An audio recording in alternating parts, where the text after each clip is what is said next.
June 1వ తేదీ హనుమాన్ జయంతి. ఎంతో విశేషమైన రోజు ఇది. మరి హనుమాన్ జయంతిలోగా ఈ కథను వింటే చాలు, జన్మల దరిద్రం తొలగి కోటి జన్మల పుణ్యం వస్తుంది. ఆ హనుమంతుడి సంపూర్ణ అనుగ్రహం మీకు కలుగుతుంది. మరి ఆ కథ ఏంటో ఇప్పుడు ఈ వీడియోలో తెలుసుకుందాం.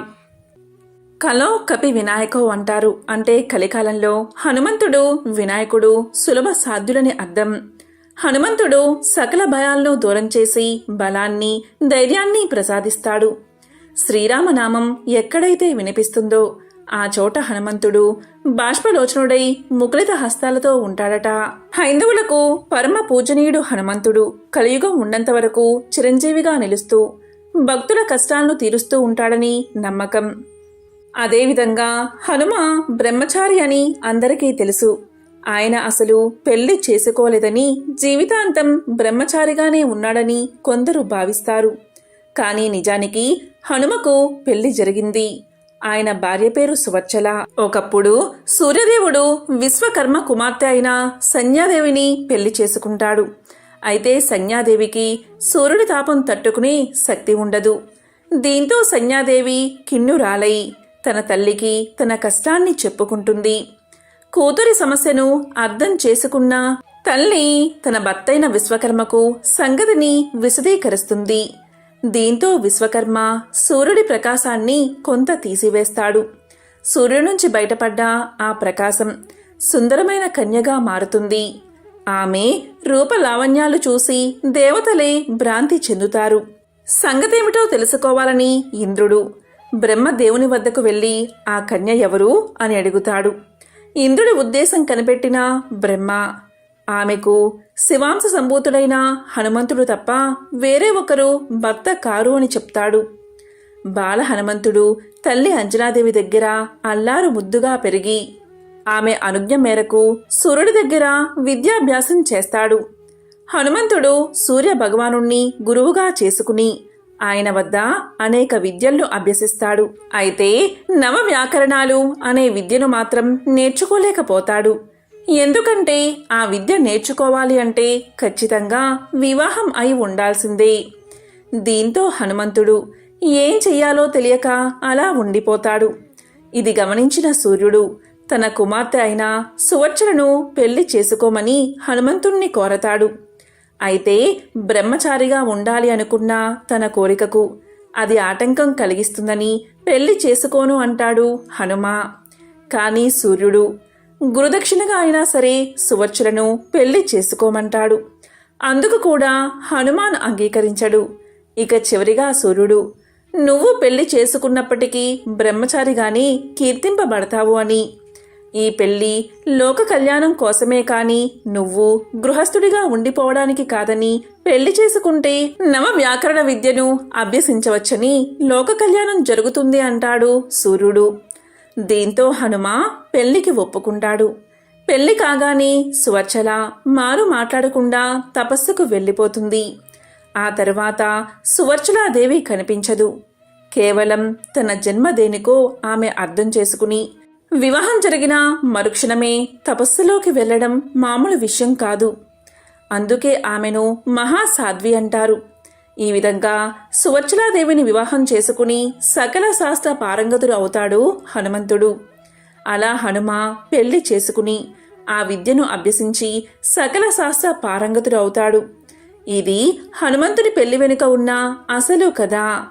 దీని గురించి మహర్షి పరాశరుడు రాసిన పరాశర సంహితలో ఉంది.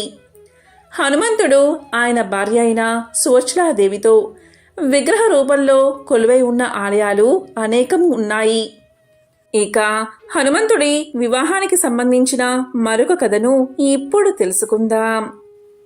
రావణాసుడి చెరలో సీతమ్మ ఉన్నదని, సృష్టమైన తర్వాత లంకకు చేరుకునేందుకు సముద్రం మీద వారధిని నిర్మించమని రాములవారు ఆజ్ఞాపిస్తారు.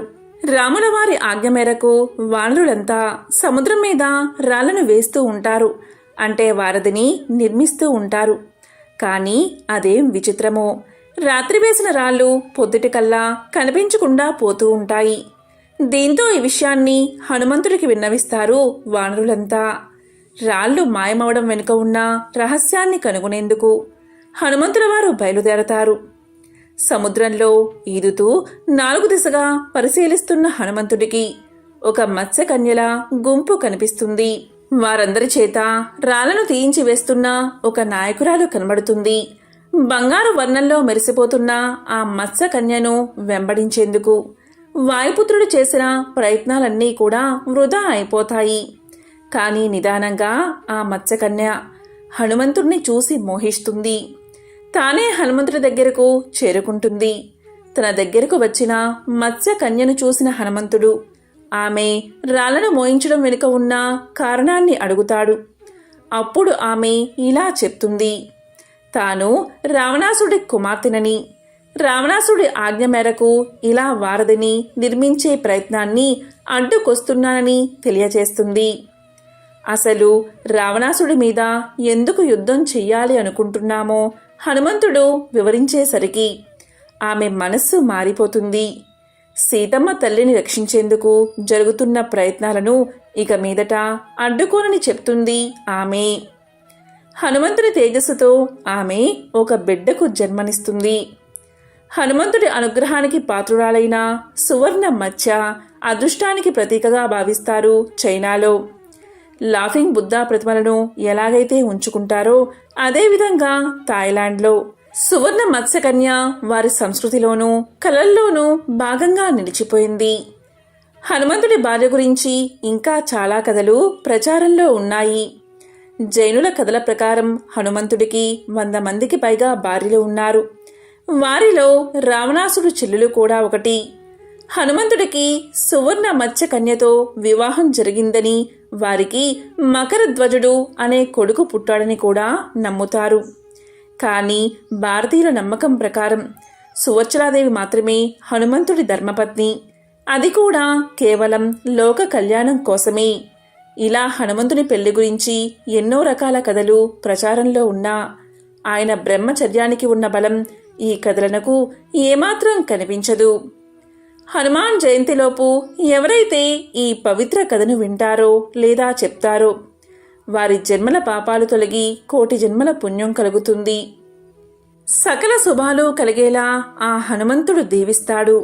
హనుమాన్ జయంతి సందర్భంగా హనుమంతుడి జన్మం వెనుక ఉన్న పురాణ కథను ఇప్పుడు తెలుసుకుందాం. పూర్వకాలంలో దేవలోకంలో పుంజికస్థల అనే అప్సరస ఉండేది. ఆమె ఒకనాడు ఆకాశ మార్గంలో విహరిస్తూ ఉండగా ఆమెకు వానర రూపంలో ఎవరో కూర్చుని ఉన్నట్లు అనిపిస్తుంది. కుతూహలంతోనూ బాల్య చాపల్యంతోనూ పుంజికస్థల ఆ వానరాన్ని రాళ్లతోనూ పళ్లతోనూ చెదరగొట్టడానికి ప్రయత్నిస్తుంది. పుంజికస్థల చేష్టలకు ఆ వానరం దిగ్గున లేచింది. తీరా చూస్తే ఆమె రాళ్లు విసిరింది వానర రూపంలో ఉన్న ఒక మహా తపస్వి పైన. ఈమె చేష్టలకు ఆయనకు తపోభంగం జరిగింది. వెంటనే ఆయన క్రోధంతో, వానర రూపంలో ఉన్నానని నన్ను హేళన చేశావు కదూ, నీవు మానవకాంతపై జన్మిస్తావు. అంతేకాదు, నీవు ఎవరినైతే వరిస్తావో అతను వెంటనే వానర రూపాన్ని పొందుతాడు అని శపిస్తాడు. దీంతో పుంజికస్థల తన పొరపాటుకు మన్నించమని ఆ తపస్విని వేడుకుంది. తనకు శాప విమోచనం కలిగించమని ప్రార్థిస్తుంది.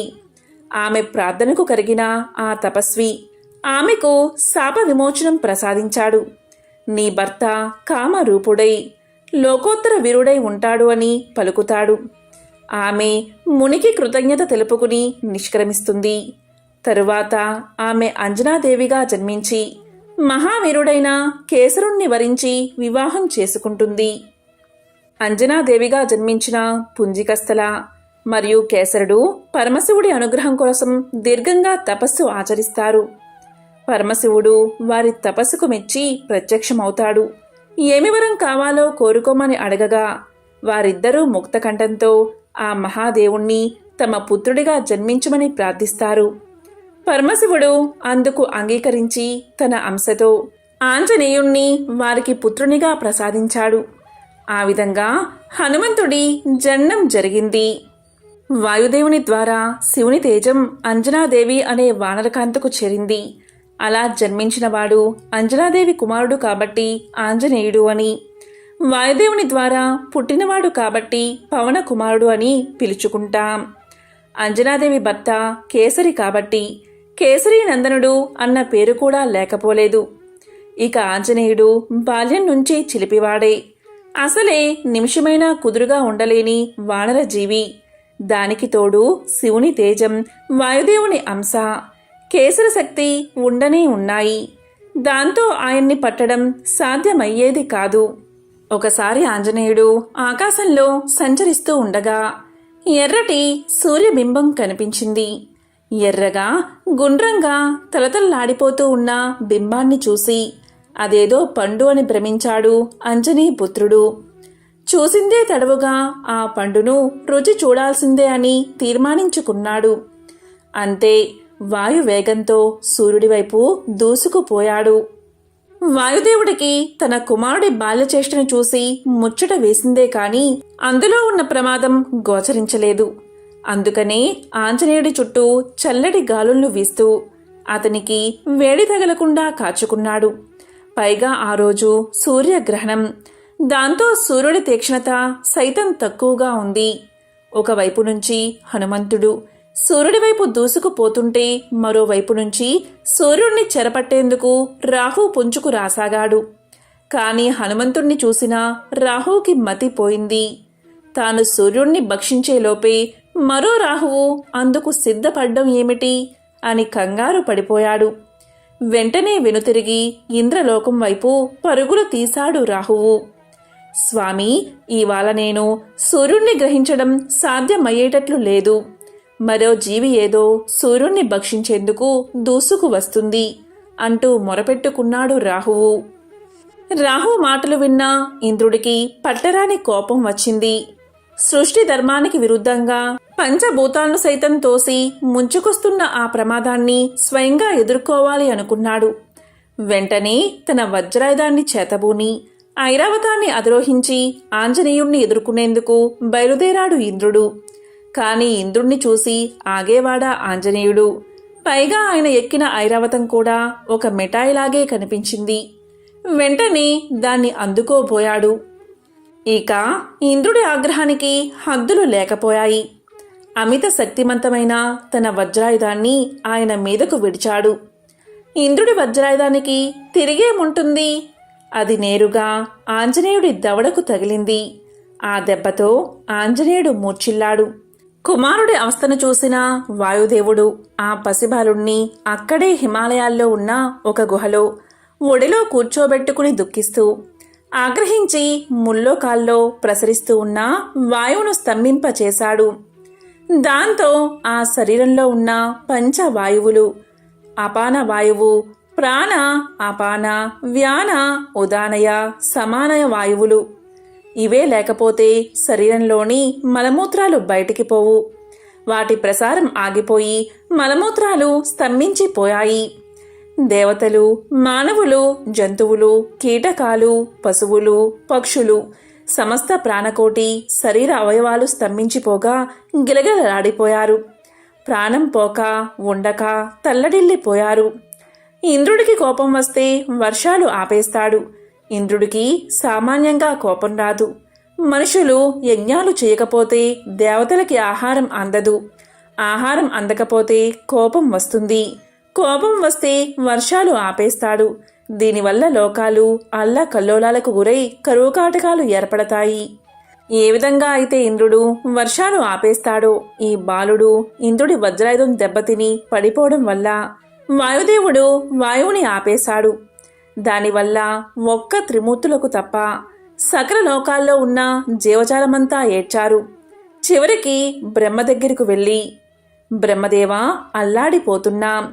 చావు కాదు బతుకు కాదు, మధ్యలో ఉన్నాం. ఈ బాధ ఇంతకు ముందు అనుభవించలేదు. మలమూత్రాలు ఉధృతంగా ఉన్నాయి. కిందకి దిగడం లేదు. దాంతో పడే బాధ ఇంతని వర్ణించలేం. మునుపెన్నడూ ఇలాంటి బాధ అనుభవించలేదు. ఋషులతో పాటు దేవతలందరూ రక్షించండి అని మొరపెట్టుకోగా బ్రహ్మదేవుడు ఇలా పలికాడు. ఇదంతా ఇంద్రుడు చేసిన పని. ఈ లోకానికి ఈశ్వరుడు అధినాయకుడిగా వాయువుని నియోగించాడు. ఆహారం లేకపోయినా నీరు లేకపోయినా ఎంతో కొంతకాలం బతకవచ్చు. కానీ వాయువు లేకపోతే బతకలేం. అందుకని పంచ ప్రాణాలు అనే పేరుతో శరీరంలో ఉండి ప్రాణాలకు సుఖాన్ని ఇచ్చేవాడు వాయువు. అందువల్ల వాయువు సుఖం. ఈ జగత్తంతా వాయువే. ఒక్కసారి వాయువు స్తంభించాడు అంటే లోకంలో ఎవ్వరూ సుఖంగా ఉండలేరు. వాయువు ఎక్కువైనా ప్రమాదమే, తక్కువైనా ప్రమాదమే. ఉష్ణవాయువు ప్రసరించినా ప్రమాదమే, శీతలవాయువు ప్రసరించినా ప్రమాదమే. మందవాయువు ఉన్నంతవరకే మానవుల ఇతర జీవుల ప్రాణాలకు సుఖాన్ని ఇస్తాడు. అటువంటి వాయువుణ్ణి శివస్వరూపంగా భావించి అభిషేకించి పూజిస్తారు. అటువంటి వాయువుకి దుఃఖం కలిగించాడు ఇంద్రుడు అని ఇంద్రుడు చేసిన పనిని తెలియచేసి, ఇప్పుడు వాయువు ఆ బాలుణ్ణి ఒడిలో పెట్టుకుని హిమాలయాల్లోని మేరు పర్వత గుహలో ఉన్నాడు. ఆ వాయువుని సమాధానపరచకపోతే అలాగే అల్లాడిపోతాం. నాతో పాటు మీరందరూ రండి. ఇంద్ర, ముందు ఉండు. ఎందుకంటే దీనంతటికీ మూలకారణం నువ్వే. పదండి, వాయువుకి మనందరం కలిసి ఆనందం కలిగిద్దాం అని అందరినీ వెంటబెట్టుకుని హిమాలయ మధ్యలో ఉన్న మేరు పర్వత గుహ దగ్గరికి చేరాడు బ్రహ్మ. ఆ సమయంలో వాయుదేవుడు మంచి బంగారపు వర్ణంలో ఉన్న గుహలో కూర్చుని మెడలో బంగారపు దండ వేసుకుని ఒడిలో కొడుకుని పడుకోబెట్టుకుని అయ్యో కుమారా అని దుఃఖిస్తూ ఉన్న వాయుదేవుణ్ణి వీళ్లు చూశారు. అంతలో బ్రహ్మ గుహలోనికి వెళ్ళగా వాయుదేవుడు చూసి సంభ్రమంతో బిడ్డను ఎత్తుకుని నమస్కారం చేసి, ప్రభు, స్వయంభూ, చతుర్ముఖ, చూడు నా బిడ్డ పరిస్థితి అనగానే పక్కనే దేవతలు, యక్షులు, గంధర్వులు ఆ బిడ్డని, వాయువుని దీవించారు. అప్పుడు బ్రహ్మ, నాయనా, నీ కుమారుడు మూర్ఛపోయాడని లోకాలన్నిటినీ మూర్ఛపోయేలా చేస్తున్నావు. అవునా నాయనా అనే వాయువు చేతిలో మూర్ఛితుడై ఉన్న బిడ్డను ప్రేమగా నిమిరాడు బ్రహ్మ. ఇక ఆంజనేయుడు ఆ ఉపద్రవం నుంచి తేరుకోగానే అతనికి ఆశీర్వాద సూచకంగా దేవతలంతా తలా ఒక వరాన్ని అందించారు. ఇకపై తన వల్ల మృత్యువు సంభవించదని యముడు ఆశీర్వదించాడు కాబట్టి ఆంజనేయుడు చిరంజీవిగా మారాడు. ఇంద్రుడు ఇకపై తన వజ్రాయుధం హనుమంతుణ్ణి గాయపరచదు అన్న అభయాన్ని అందించాడు. అలాగే బ్రహ్మ కూడా తన బ్రహ్మాస్త్రం ఆంజనేయుణ్ణి ఏమీ చేయలేదని వరాన్ని అందించాడు. అలా ఆంజనేయుడి సూర్యగ్రహణ ఘట్టం సుఖాంతమైనది. హనుమంతుడు అన్న పేరు మాత్రం శాశ్వతంగా నిలిచిపోయింది. హనుమాన్ జయంతి సందర్భంగా హనుమకు సంబంధించిన ఒక విశేషమైన కథను ఇప్పుడు తెలుసుకుందాం.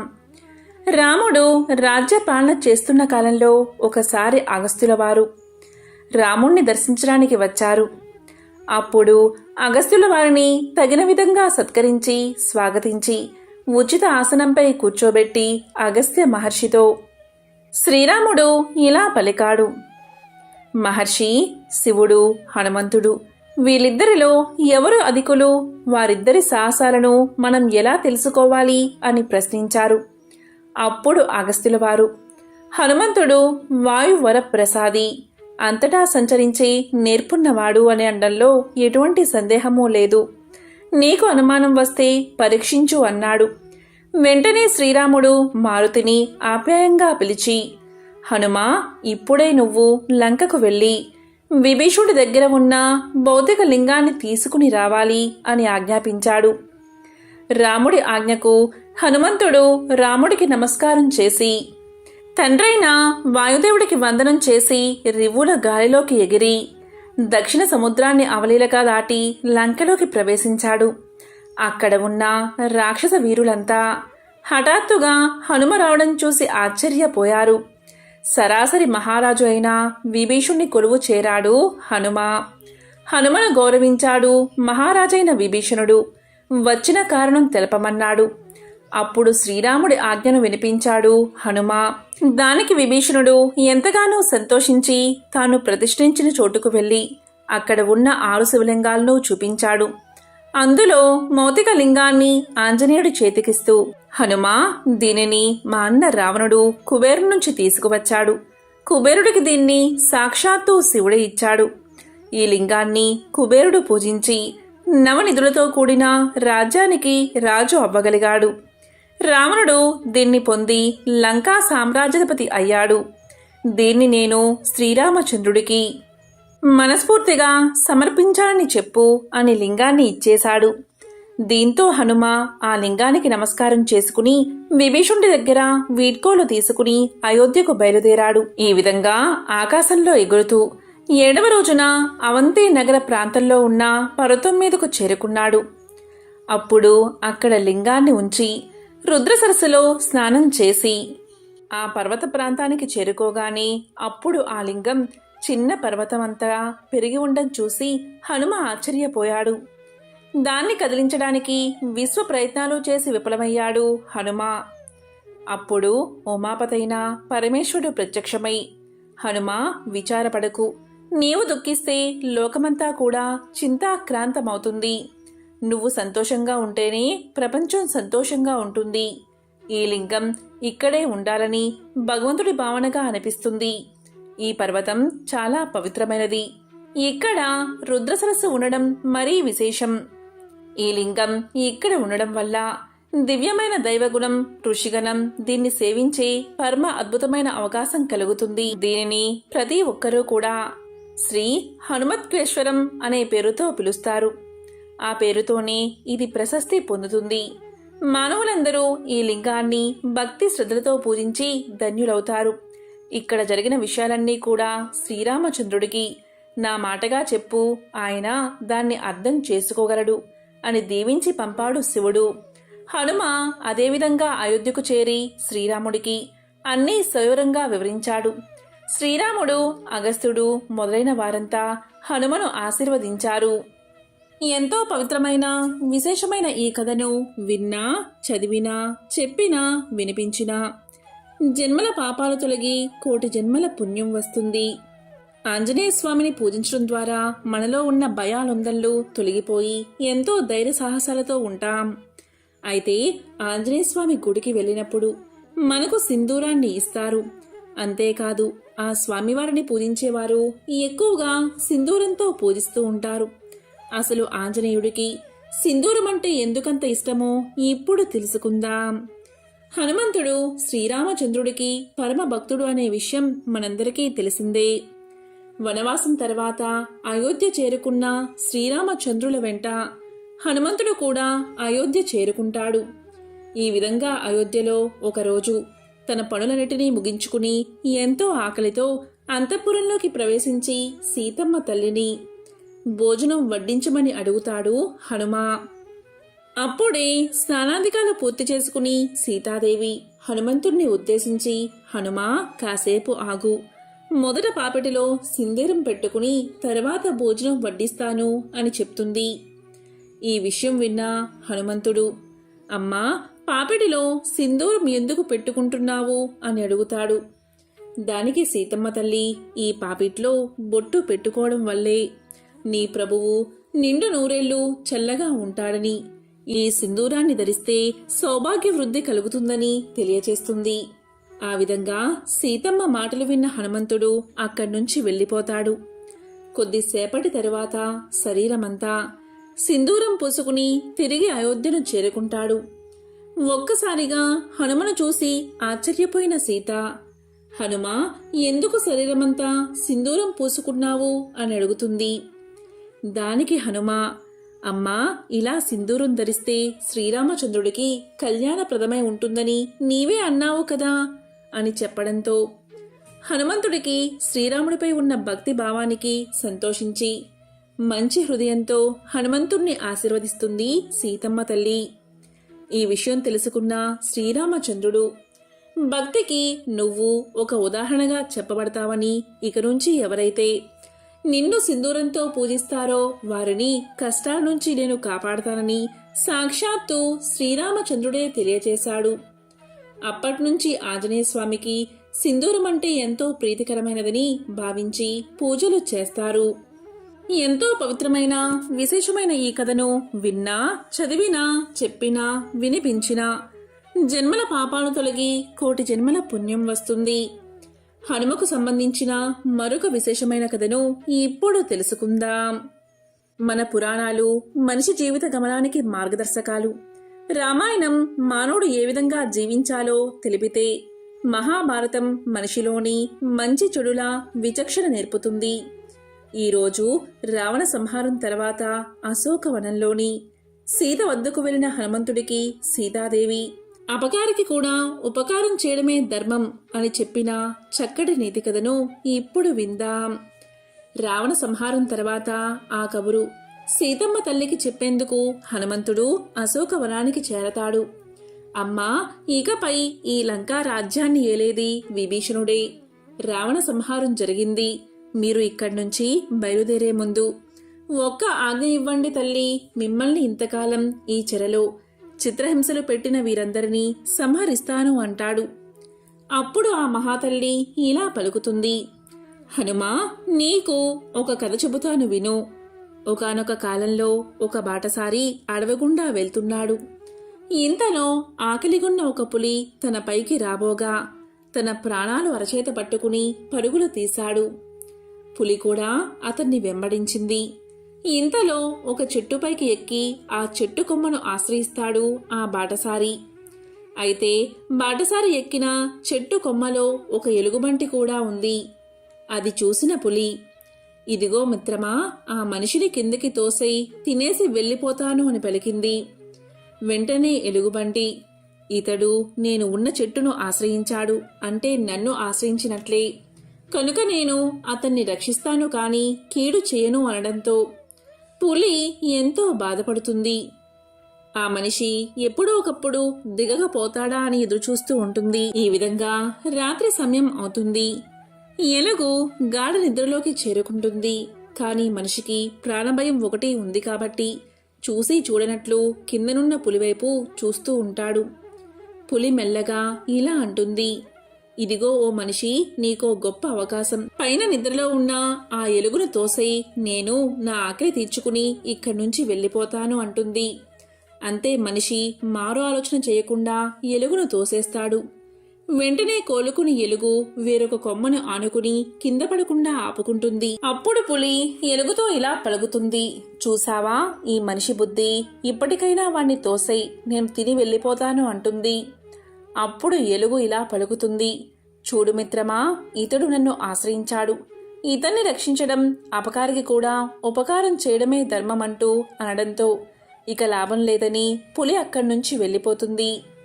కనుక హనుమా, మనకు వీరు అపకారం తెలపెట్టారు కదా అని ఇప్పుడు బలహీనులైన ఈ జాతికి హాని చేయడం అనవసరం, అధర్మం కూడాను అనడంతో అమ్మ మాటలకు ముగ్ధుడైన హనుమ మోకరిల్లి నమస్కారం చేస్తాడు.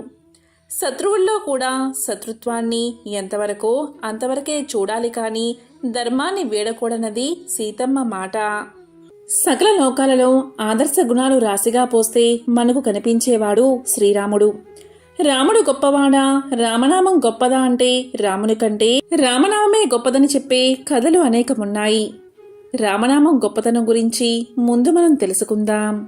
లంకానగరంపై దండెత్తేందుకు రాళ్లతో సముద్రంపై వానరసేన వారధిని నిర్మిస్తూ ఉంది. రాయిపై రామ అని రాసి ఆ రాయిని నీటిలో వేస్తే అది తేలిపోతూ ఉంది. ఇదంతా చూస్తూ ఉన్న రాముడిలో నా పేరు రాసిన రాయి తేలుతూ ఉంది కదా, నేనే రాయి వేస్తే అనే ఆలోచన కలిగింది. అంతే శ్రీరాముడు ఒక రాయిని తీసి సముద్రంలోకి వేశాడు. ఆ రాయి సముద్రంలో మునిగిపోయింది. దీన్ని చూసి ఆశ్చర్యానికి లోనైన రాముడు పక్కనే ఉన్న హనుమంతుడికి ఈ విషయాన్ని వివరించి ఎందుకిలా జరిగిందని ప్రశ్నించాడు. అందుకు హనుమ, రామ అనే నామం రాసి ఉన్న రాళ్లే పైకి తేలతాయి, మీరు వేసిన రాయిపైన రామనామం రాయలేదు కదా, అందుకే మునిగిపోయింది అని సమాధానం చెప్పాడు. అంటే రాముడి కంటే కూడా రామనామమే మహాశక్తివంతమైనదన్నమాట. రావణాసుర సంహారానంతరం అయోధ్య నగరం చేరుకుని శ్రీరాముడు పట్టాభిషేకం చేసుకుని రాజ్యపాలన చేపట్టాక అయోధ్య నగరంలో రామసభ కొలువుతీరి ఉన్న సమయంలో ఒకరోజు విశ్వామిత్ర మహర్షి సభకు వీచ్చేశాడు. మహర్షిని చూస్తూనే రాముడితో సహా సభలోని అందరూ లేచి నిలబడి మహర్షికి నమస్కారం చేశారు. కాని ఆంజనేయుడు రామనామ జపంలో మునిగి ఉండడం వల్ల విశ్వామిత్రుడి రాకను గమనించక నిలబడలేదు, నమస్కారం చేయలేదు. దీన్ని ధిక్కారంగా భావించిన విశ్వామిత్రుడు కోపంతో, రామా, నీ సేవకుడు నన్ను అవమానించాడు, నీవు అతన్ని శిక్షించు అని ఆదేశించాడు. విశ్వామిత్రుడి మాటను జవదాటలేని శ్రీరాముడు హనుమంతుణ్ణి శిక్షించేందుకు సిద్ధమయ్యాడు. ఈ విషయం తెలిసిన హనుమంతుడు నారద మహర్షి సలహా మేరకు రామనామాన్ని జపించడం ప్రారంభించాడు. ఈ విషయంలోని విశ్వామిత్రుడి ఆజ్ఞ మేరకు శ్రీరాముడు హనుమంతుడిపై బాణాల వర్షం కురిపించసాగాడు. రామనామ జపంలో నిమగ్నమైన ఆంజనేయుణ్ణి రామబాణాలు ఏమీ చేయలేకపోయాయి. అలసిపోయిన శ్రీరాముడికి పట్టుదల అధికం కాగా చివరకు బ్రహ్మాస్త్రాన్ని ప్రయోగించేందుకు సిద్ధమయ్యాడు. ఇంతలో నారద మహర్షి అక్కడకు చేరుకుని, మహర్షి, హనుమంతుడు నీ రాకను రామనామ జపం వల్ల గమనించక నమస్కరించినంత మాత్రమున మీరు మరణదండన విధించడమా? రామనామ జపం హనుమంతుణ్ణి రామబాణాల నుంచి రక్షిస్తూ ఉంది. ఇప్పటికైనా మీ ఆవేశాన్ని, కోపాన్ని తగ్గించుకుని ఆజ్ఞను ఉపసంహరించండి అని విశ్వామిత్రుడితో పలికాడు. ఈ మాటలు విని విశ్వామిత్రుడు బ్రహ్మాస్త్ర ప్రయోగాన్ని నిలుపుదల చేయించి హనుమంతుడి రామభక్తిని మెచ్చుకున్నాడు. దీన్ని బట్టి రామబాణం కంటే కూడా రామనామం గొప్పదని సృష్టమవుతూ ఉంది. యుగయుగాలను, సర్వలోకాలను తరింపచేసిన మహిమాన్వితమైన నామం రామనామం. హనుమాన్ జయంతిలోగా ఈ కథను విన్నా, చదివినా, చెప్పినా, వినిపించినా హనుమంతుడి సంపూర్ణ అనుగ్రహం మీకు కలుగుతుంది. జై హనుమాన్. ఓం నమః శివాయ.